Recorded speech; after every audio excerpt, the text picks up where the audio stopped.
apesar da nossa infidelidade, Senhor, nós te agradecemos por isso. Em nome de Jesus. Amém.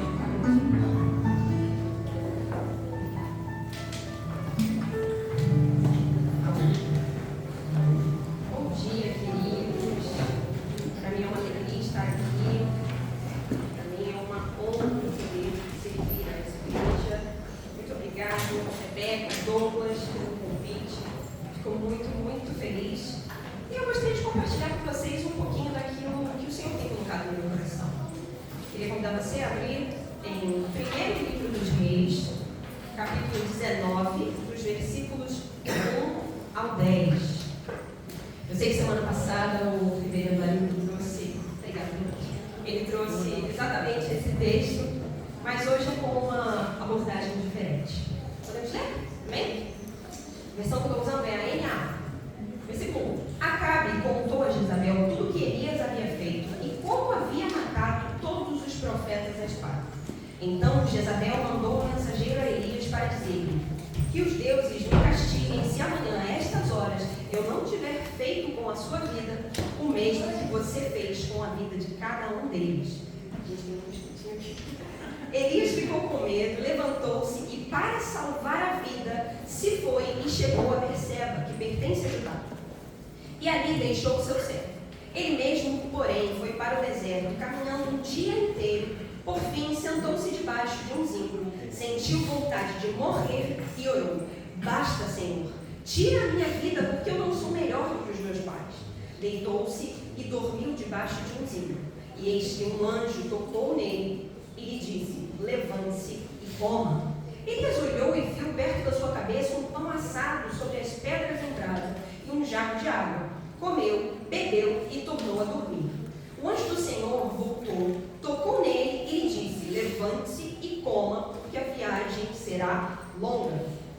Então Elias se levantou, comeu e bebeu, e com a força daquela comida caminhou 40 dias e 40 noites até Horebe, o monte de Deus.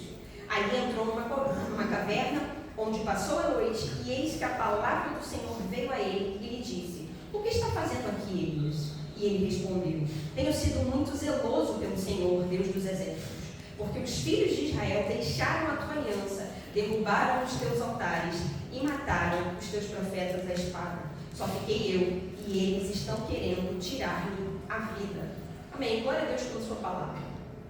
Queridos, nós estamos chegando ao fim de um mês que é destinado à prevenção do suicídio e à conscientização dos males da mente, como a ansiedade, a depressão.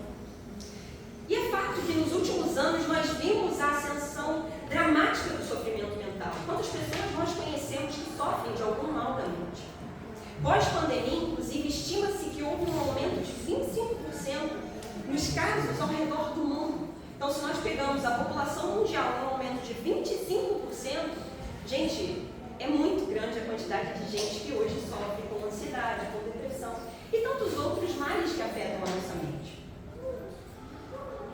Refletindo sobre esse tema, o Senhor colocou no meu coração essa passagem do livro dos Reis, em que Elias claramente se encontra deprimido, sem vontade de viver, pedindo ao Senhor para morrer, clamando: basta. Como uma forma de talvez minimizar o sentimento que ele estava sentindo ali naquele momento, minimizar a angústia que havia dentro da alma dele. Elias havia acabado de ganhar uma batalha poderosa no monte, mas foi confrontado por um adversário pior do que Acabe, Jezabel. A vitória de Elias agora se torna uma derrota. O mesmo profeta que nós vemos vindo em uma crescente de feitos incríveis, o profeta que sozinho teve a audácia de zombar de 450 profetas de Baal, o profeta que orou e teve a sua oração atendida com fogo do céu consumindo o holocausto, agora recua, não só fisicamente, mas também psicologicamente. Elias, um homem de fé e coragem, se choca com a resistência de Jezabel. Aquilo traz para ele uma frustração, porque ele vem numa crescente e do nada. E isso o levou a profunda tristeza e angústia. E esse texto ele tem lições valiosas, lições que vale a pena nós compartilharmos, lições que hoje eu gostaria de compartilhar com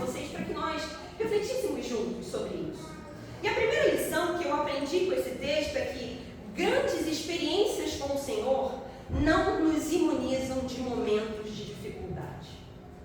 Não nos imunizam de talvez duvidar.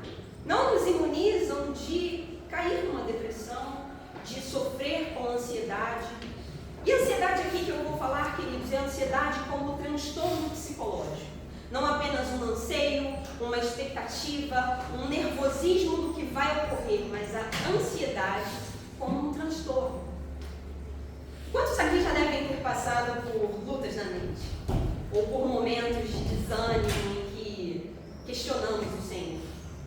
Momentos em que a nossa mente se torna a nossa própria prisão.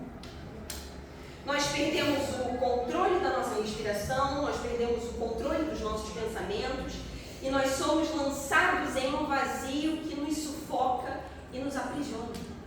Essa é a sensação que eu trago como definição da ansiedade. Eu sofro com ansiedade. Conviver com a ansiedade, ser um servo de Cristo, não é uma tarefa fácil. Porque além de nós termos que lidar com a instabilidade das nossas próprias emoções, muitas vezes nós ainda temos que lidar com um sentimento de culpa.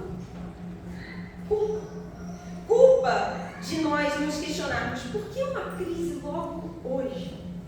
Por que eu me sinto tão mal se está tudo bem? Será que Deus acha que eu sou ingrato?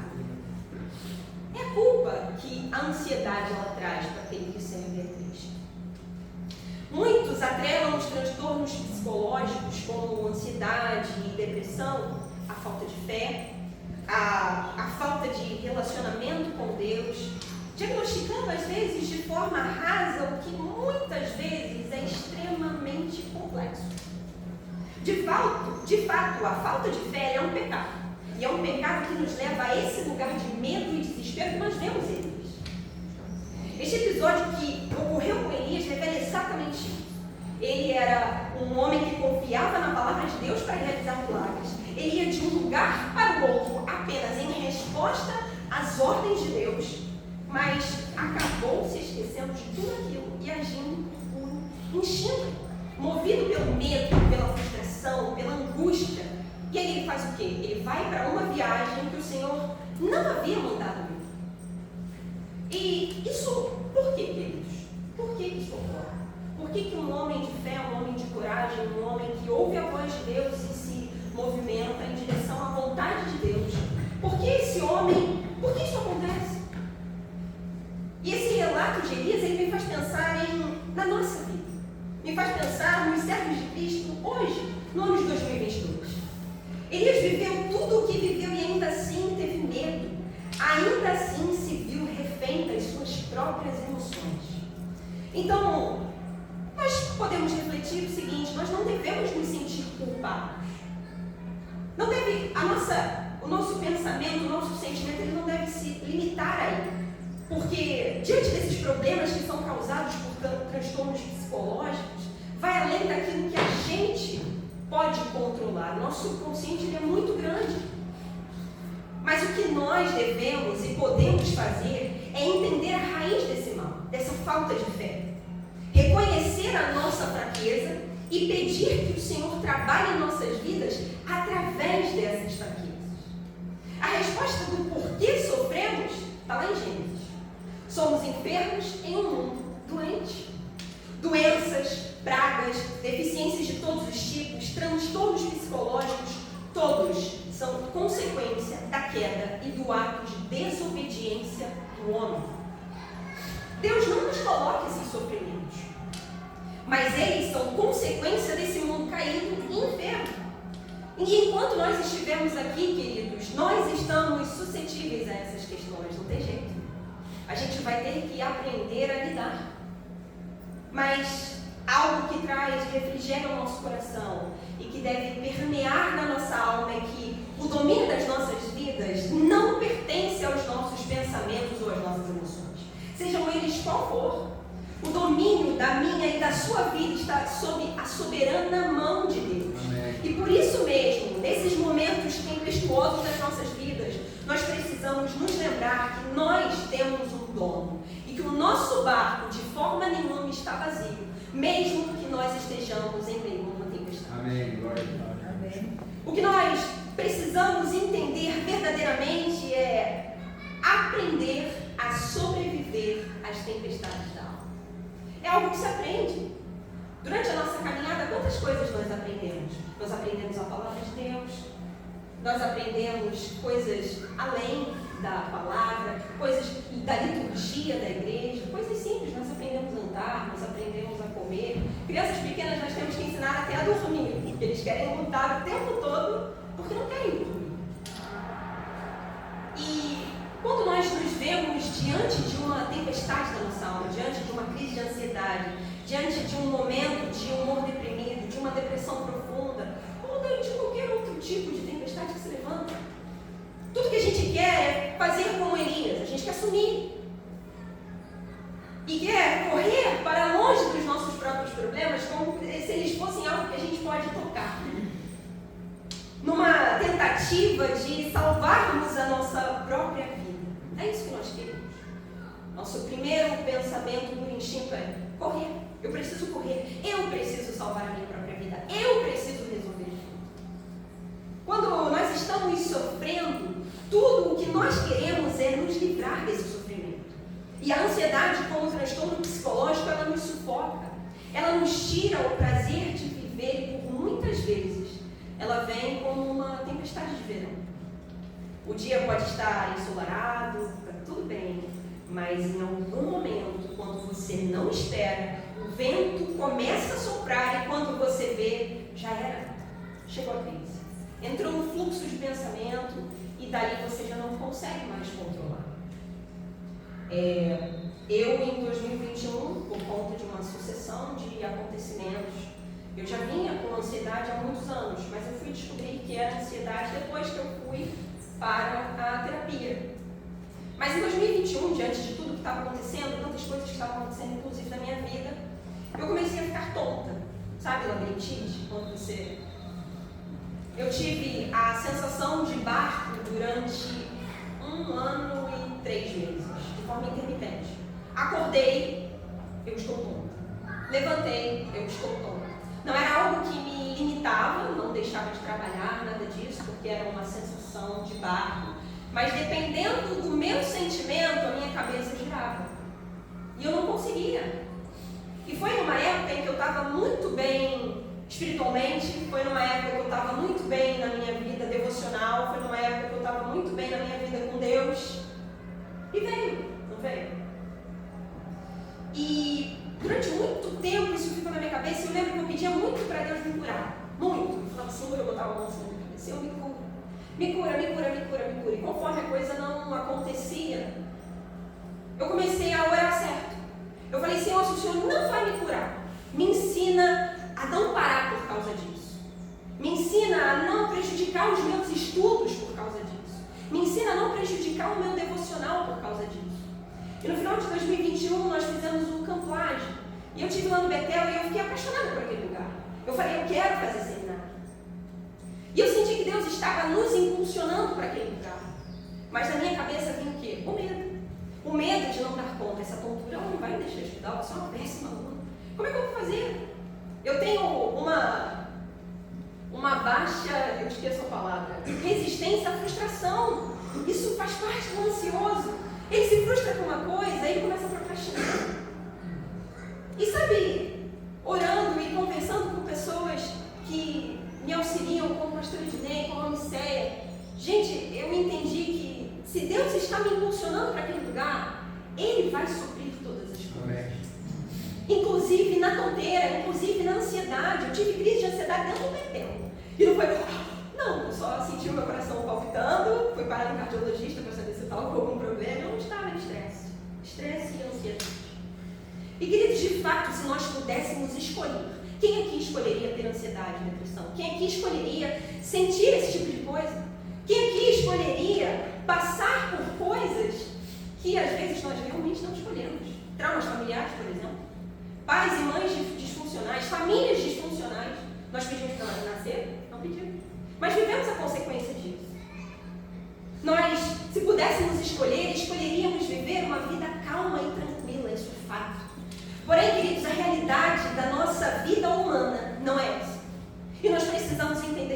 as tempestades chegarão, as dificuldades chegarão. Nós passamos por muitas coisas nas nossas vidas. E às vezes nós podemos ser surpreendidos exatamente por essas tempestades na alma. Tempestades essas que a gente não espera. Mas a Bíblia ela nos mostra qual é o segredo para não termos o nosso barco afundado em meio a uma tempestade. E olha aqui o que diz em Marcos, capítulo 7, capítulo 4, versículo 37 ao 41. Ora, levantou-se grande temporal de vento e as ondas se arremessavam contra o barco, de modo que o mesmo já estava se enchendo de água. E Jesus estava na polpa, dormindo sobre o travesseiro. Os discípulos acordaram e lhes disseram: Mestre, o Senhor não se importa que pereçamos? E ele, despertando, repreendeu o vento e disse ao mar: Acalme-se, fique quieto. O vento se aquietou e tudo ficou bem calmo. Então Jesus lhes perguntou: Por que vocês são tão medrosos? Como é que vocês ainda não têm fé? E eles, possuídos de grande temor, diziam uns aos outros: Quem é este que o vento e o mar lhe obedecem? Esse é o Deus que nós seguimos. Esse é o Jesus que nós seguimos. Jesus estava no barco, mas estava dormindo. Mas ele estava no barco. O silêncio de Deus é algo que nos deixa inquietos, porque ele grita dentro da gente. Ele nos deixa angustiados, ele nos deixa desesperados, principalmente diante dessas crises. Crises que nós não nos controlamos, crises que nós não sabemos de onde veio, para onde vai, quanto tempo vai durar. A gente não sabe. Nós queremos uma resposta, nós queremos uma cura milagrosa. Eu estou falando na minha cabeça e falo: Senhor, me cura. E quando isso não acontece, a gente fica o quê? Cabisbaixo, a gente fica triste, a gente duvida se Deus ama a gente ou não. A gente duvida se Deus está realmente com a gente ou não. E para nós aprendermos a sobreviver às tempestades da alma, queridos, nós precisamos entender que tanto a ansiedade como a depressão, elas são transtornos que alteram a nossa capacidade de leitura da realidade. Isso é um fato. E isso acaba afetando a nossa vida espiritual. Não tem jeito. A gente achar que, não, eu estou passando por isso aqui, mas eu estou com Deus, está tudo certo e vai. A gente precisa entender que é um transtorno, é uma doença, ela precisa ser tratada. E vai afetar a nossa vida espiritual, vai afetar a nossa percepção de quem Deus é.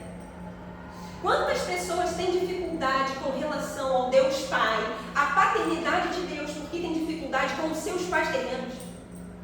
Quantas pessoas? Como é que eu posso dizer que Deus é um pai bondoso, um pai zeloso, um pai maravilhoso, se a referência de pai que a pessoa teve, o pai é uma porcaria? Como é?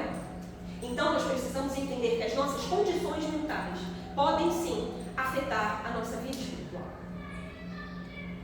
Se nós sofremos de alguma condição psicológica, nós precisamos buscar ajuda profissional para mantermos o nosso barco forte diante dessas tempestades, desses ventos que vêm. Por favor, não deixe de procurar ajuda.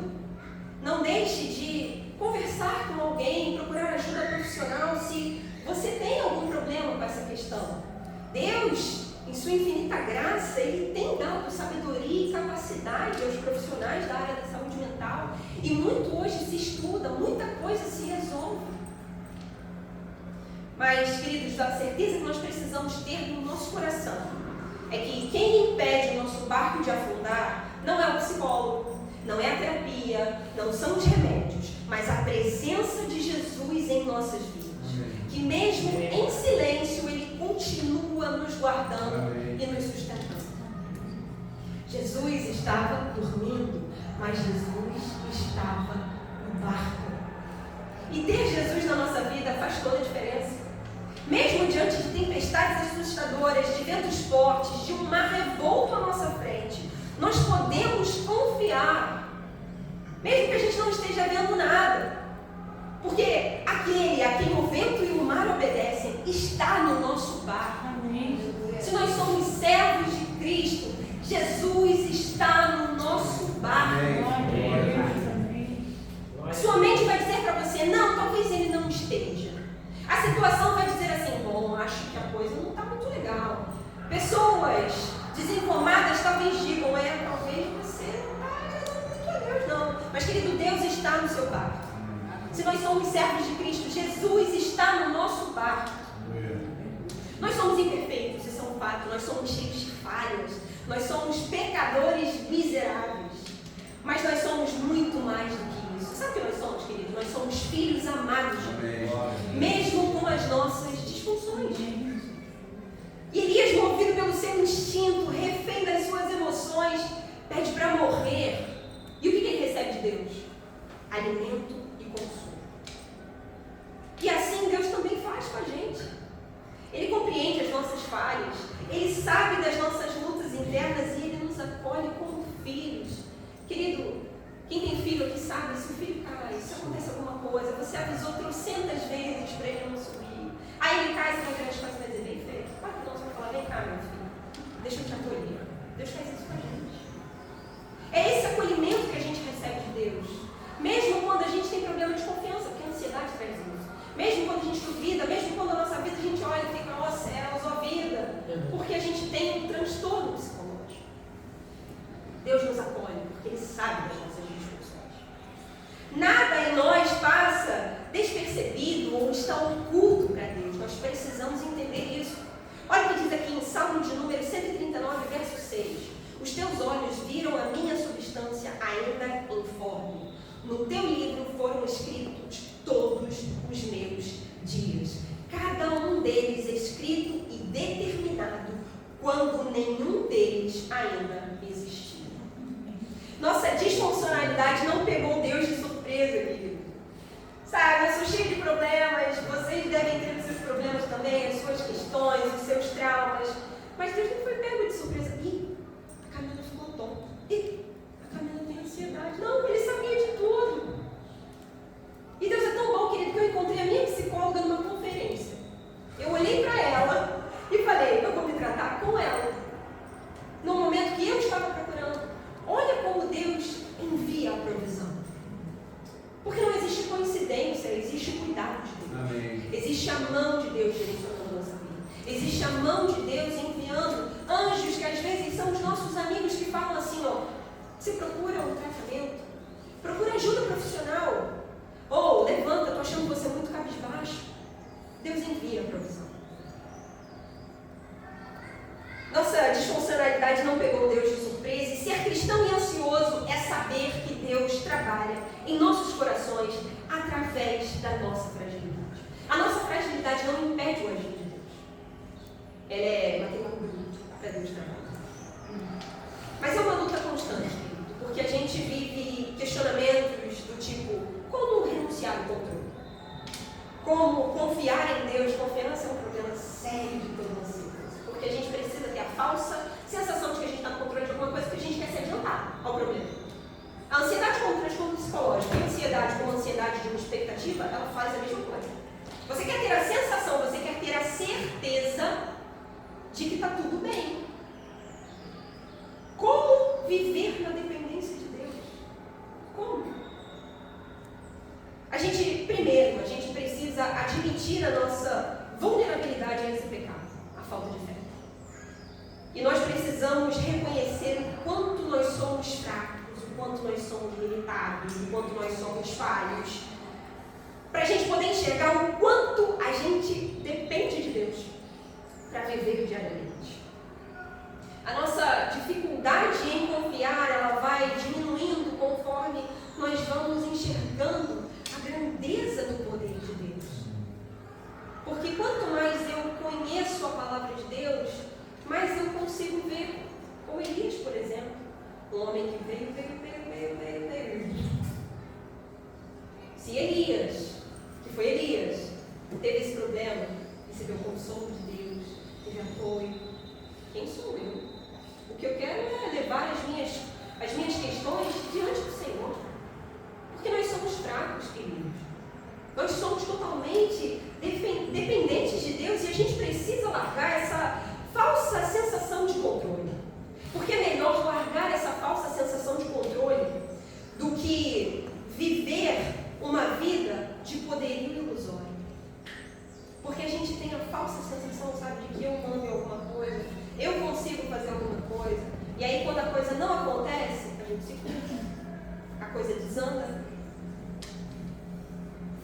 ao entregarmos as nossas dificuldades nas mãos dele, nós temos a alegria de experimentar o cuidado e o amor de um Deus zeloso, tendo certeza de que, com ele no nosso barco, nós estaremos a salvo.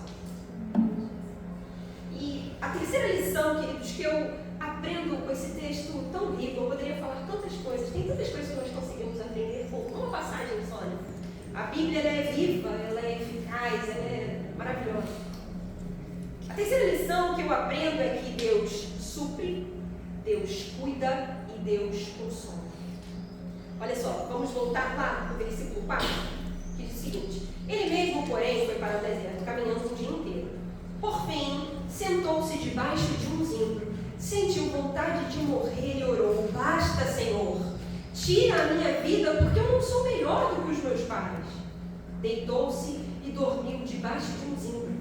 E eis que um anjo tocou nele e lhe disse: levante-se e coma. Elias olhou e viu perto da sua cabeça um pão assado sobre pedras em brasa e um diabo de água. Comeu, bebeu e tornou a dormir. O anjo do Senhor voltou, tocou nele e lhe disse: levante-se e coma, porque a viagem será longa.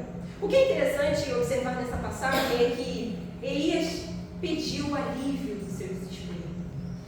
Elias clamou: basta, basta, Senhor. Se a gente pudesse dramatizar essa cena, eu acho que eu imaginaria ele gritando: Elias, basta, Senhor, já chega, eu não aguento mais. Chega! Mas Elias clama: basta, e Deus envia comida. A resposta do clamor exausto de Elias foi um ato de cuidado do próprio Deus. E queridos, quais são as situações que nós estamos vivendo, que nós estamos clamando: basta, Senhor? E quais são essas situações? Será a depressão? Será a ansiedade? Será algum outro problema? Será alguma outra questão? Será algum trauma que, vez ou outra, insiste em nos visitar? Porque tem trauma, querido, que é como um fantasma, né? Assombração, de vez em quando ele volta. Ele volta porque o nosso subconsciente é muito grande. E aí, às vezes, a gente tem problemas com coisas que a gente não imagina, mas a gente associa. E já é. Perceba que Elias não pediu um anjo, Elias pediu para morrer. E Deus enviou um anjo para alimentar. Em seu estado de depressão, em um momento em que Elias estava incapacitado de cuidar dele mesmo, o ato de Deus foi socorrê-lo. Nosso Deus não encara as nossas dificuldades como frescura. Ele sabe o que se passa no nosso coração e Ele certamente não se esquece de nós. Mesmo em silêncio, Ele está no barco. Spurgeon tem uma frase que diz o seguinte: aquele que conta as estrelas e as chama pelos seus nomes não corre o risco de esquecer-se de seus próprios filhos. Seguindo o texto, nós vemos que não houve repressão do estado de cansaço de Elias, mas houve compreensão e ajuda. A tarefa de Elias deveria ser concluída mesmo diante de suas enfermidades. Isso é um fato, queridos. Mesmo diante das nossas dificuldades, mesmo diante das nossas enfermidades, existe um propósito para a nossa vida. E esse propósito precisa ser concluído. Mesmo com ansiedade, mesmo tonta, a gente precisa fazer. Mesmo passando mal, porque tem vezes que a ansiedade ela se manifesta manchas na pele, diarreia, várias coisas. Mas o propósito precisa ser concluído. O Senhor, esse Deus zeloso que supre as nossas necessidades, que cuida de nós, ofereceu não o que Elias queria, mas o que ele precisava para completar o seu chamado na obra de Deus. E talvez a gente se encontre nessa mesma situação. Situação em que estamos exaustos, em que estamos sem esperança, em que nós tentamos lutar pelas nossas próprias forças, tentando fugir para salvar a nossa própria vida. Mas nós não somos capazes de salvar a nós mesmos. E está tudo bem, gente. Está tudo bem. Ninguém é capaz de se salvar. E está tudo bem. É preciso coragem para reconhecer essa vulnerabilidade. É preciso encarar as nossas dificuldades. Nós precisamos admitir: eu tenho uma fraqueza. Eu tenho dificuldade de confiar no Senhor. Eu tenho dificuldade de depender do Senhor. Eu preciso ter o controle das coisas. Porque quando a gente reconhece, a gente está entregando para Deus. abandona essas máscaras que nós levantamos, né, no nosso rosto. A gente abandona essa máscara que a gente construiu. E reconhecer isso não faz da gente fraco. Pelo contrário, isso faz da gente pessoas corajosas, pessoas que reconhecem que Deus é quem supre, Deus é quem nos dá o alimento, Deus é de Deus que nós precisamos. Não é fácil, não é bonito, mas nós sabemos que aqueles que pedem a Deus alívio do seu sofrimento são socorridos por Ele para continuar na sua jornada. Olha o que diz em Mateus 11, versículos 28 e 30. Venham a mim todos vocês que estão cansados e sobrecarregados, e eu os aliviarei. Tomem sobre vocês o meu jugo e aprendam de mim, porque sou manso e humilde de coração. E vocês acharão descanso para a sua alma, porque o meu jugo é suave e o meu fardo é leve. Existe descanso no Senhor. Existe descanso para aqueles que levam a sua dor aos pés da cruz. O grande desafio é nós nos mantermos crentes, mesmo em meio às tempestades da alma. E eu já vou concluir, queria pedir já para o louvor já ficar aqui, por favor. A minha oração, querido, essa manhã é para que nós saiamos daqui mais fortalecidos, sabendo que nós temos um Deus que cuida de nós, um Deus que compreende a nossa dor, um Deus que supre todas as nossas necessidades. E repito, se você se encontra em uma situação delicada na sua mente, saiba, existe ajuda disponível para você. Essa igreja, ela se preocupa com a sua saúde mental, esse mês inteiro foi dedicado a isso. Então, glória a Deus por essa igreja, glória a Deus por essa casa que se preocupa em ajudar os irmãos. Não tente resolver tudo sozinho. Busque ajuda. Eu também oro, queridos, para que essa mensagem ela encontre lugar no coração de vocês. E que nós saímos daqui, sabe, convictos de que a palavra de Deus, ela é inabalável. Independente das situações, a palavra de Deus, ela é inabalável. O Evangelho é Ele que nos guia. Ele nos traz para fora das cavernas mais escuras, mesmo quando nós acreditamos que não tem mais saída. Deus sabe do seu histórico de vida, Ele sabe de tudo que se passa no seu coração, Ele sabe em quais condições te trouxeram ao estado em que você está hoje.